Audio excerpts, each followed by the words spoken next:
Karyn Calabrese, and welcome to Karyn's Kitchen. So I'm going to stray a little bit today and make some cooked food for you. I'm known for raw foods. I've been a raw foodist for over 30 years and I love my raw foods. But you know what? I have a family and friends to feed. I have children. So you need that bridge. As long as you're bringing people into the vegan world, you can't expect them to go from A to Z overnight. So I created lots of recipes that I actually used in the beginning too to bring myself to the raw world. So yes, I'm known for raw, but I highly advocate people finding a comfortable bridge when leaving the meat and animal products that you're eating. So today we're going to make my spicy award-winning chili, and I say it's award-winning because about several years ago in Chicago I actually won a chili contest. All the other chilies were with meat and we were a vegan one, and I created this and we actually won. We participate in a lot of the firemen's cook-offs too from time to time. We never win those, but anyway, our chili is award-winning and I'm sure you're going to find it that way also. So, to begin with, we're going to use kidney beans. Now these I've been soaking overnight, and actually if you wanted to take in an extra day and sprout them for a day, where you pour the water off and let them sprout a little bit, they're easier on the digestive system and you won't get those problems that people complain about when they eat beans, you know, beans, the musical fruit. Anyway, so we're soaking we've soaked our beans overnight, and now we're going to cook them in a pot for approximately, about 25-30 minutes at a very high heat. After we've done that for a while, we're going to add crushed red pepper. Now I crushed these fresh, but you're certainly welcome to get a can of fresh tomatoes from the supermarket. You know, this can be one of those quick dishes that you make when you haven't had a lot of time to cook. And it's great the next day too. One of these where you let the seasoning sit and stand, it tastes even better. So I'm going to put the juice and the tomatoes all in the pot. Next I'm going to add my texturized protein. This is a soy product, and people say all the time, well, soy is bad for you. It isn't the best. Cooked foods aren't the best, but it's finding a transition. It's finding a bridge. And the texturized soy protein is better than eating animal flesh, the real turkey or what are some of that, burgers, the cows and stuff people eat. So we're going to put our texturized protein in, and we're going to put these in ahead of time so that they can soften. And we're going to let this simmer. And the texturized protein actually, when it softens in with all the juices, it kind of reminds you of ground flesh, ground animal, ground beef, ground turkey, whatever you might be using, but we're using our soy protein. So we're just going to leave this at a very low heat, and we're going to saute the other vegetables that we're going to add here.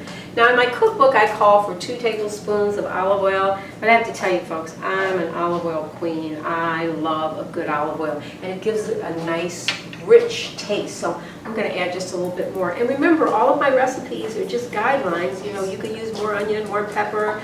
You don't have to go specifically. I guess I added another 2 tablespoons there. Let's turn the heat up on this.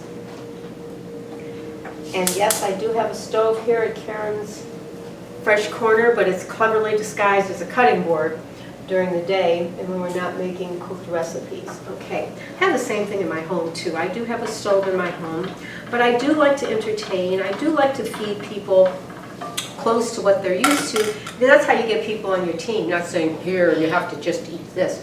You have to give them the bridge. Real big on bridges. So we're going to let the fire get nice and hot, and you usually know that your oil is ready if you do a little bit of water in there. It will sizzle.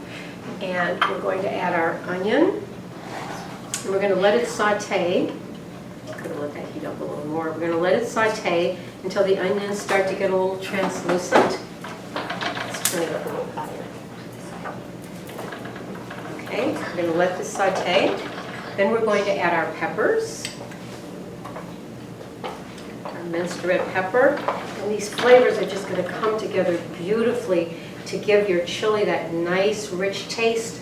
Your friends and family aren't going to even miss the flesh in it, or the animal products. Okay, we're going to add our green pepper in all these beautiful colors. Starting to really heat up. And while these are sauteing, we're going to start to add our seasonings to it. I'm going to add just a little bit more olive oil because I told you I'm the olive oil queen. I like the richness of olive oil. I know a lot of people, when they get in this world, they think no oil, but you know what? When you're just starting out and you've still been eating animals, you kind of think you want to go plain, but it will help the transition somewhat if you use lots of olive oil. And I'm going to add a little bit of my salt to this now, because the salt will help it break down and cook a little faster. Get a cooked feeling about it. Okay? And then we'll start to add our seasoning. All right? I think I'm going to add the garlic next. Love garlic, and a lot of people don't realize that garlic is very high in vitamin C. And I know people go, oh, I don't want the garlicky smell. But you know, one of the best ways to get rid of a garlicky smell is eat some parsley, eat something green. Because you do have to worry about the smell of garlic when it's cooked. When it's raw, it's a little bit easier on the breath and the system. Okay? Now that I've got these all cooking very quickly, I'm going to start to add my seasonings. We'll add the chili powder last. Let's add. Now, the za'atar that I speak of, Z-A-A-T-A-R, it's a Middle Eastern spice. Oh, that cumin, it just brings it right up right away, the smell. It just makes you hungry, makes your mouth water. The za'atar is a Middle Eastern mixture of herbs that, I think it's like oregano and basil and thyme all mixed together with some sesame seeds.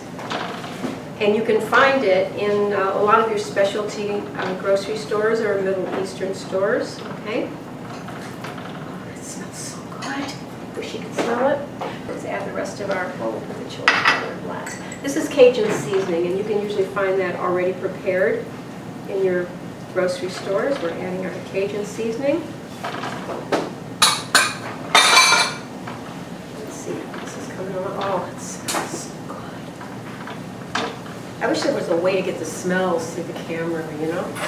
All right, and I'm going to add my red pepper, which once again, red pepper is always good for you. It helps break up the mucus in your system when you add a little heat to your food. And especially those of us in Chicago, the red pepper helps to keep us warm during the winter. Okay? Oh, it's really smelling wonderful. I'm going to add a pinch more salt to this. And last but not least, I'm going to add my chili powder. And there you have this wonderful mixture ready to go in with your beans and your soy protein and your tomatoes. And how simple was that? It's really very easy.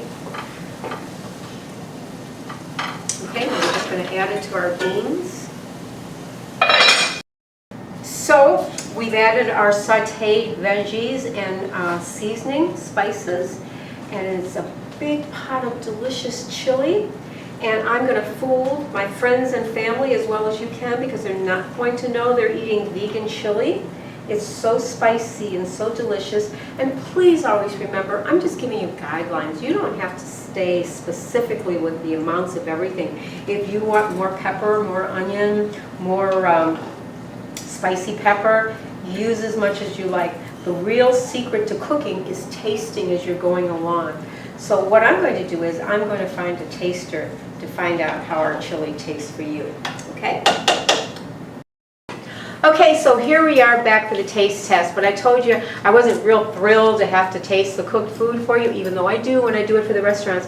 So I moseyed out to the restaurant, and I happened to find a taste tester for you, and he's a local celebrity on top of it. This is David Lemur. He's going to try the food for us and let you know how it tastes. And if you want to be a taste tester for me, write in and let us know, and we're going to do a little contest, and hopefully we can bring you on camera with us too. So David, one other thing I want to mention.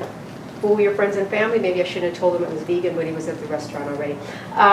You can have oyster crackers. No, they're not whole wheat, just plain old oyster crackers. And I'm going to serve this with a delicious beer and ale, because isn't that the way you eat chili? Chili, beer, and crackers?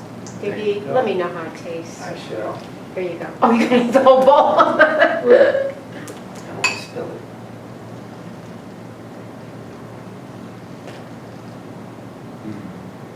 It's good. It's good. Thank you, thank you, thank you. I like it.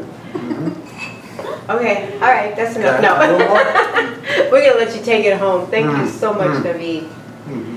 And hopefully you'll follow me on social media. We can get together on Facebook, Twitter, Instagram, and join my YouTube station. I'm going to be doing recipes for you every week. Thank you so much, David. Oh, Can I have a you're little kiss? No. Mwah. Thank you so much. And thank you.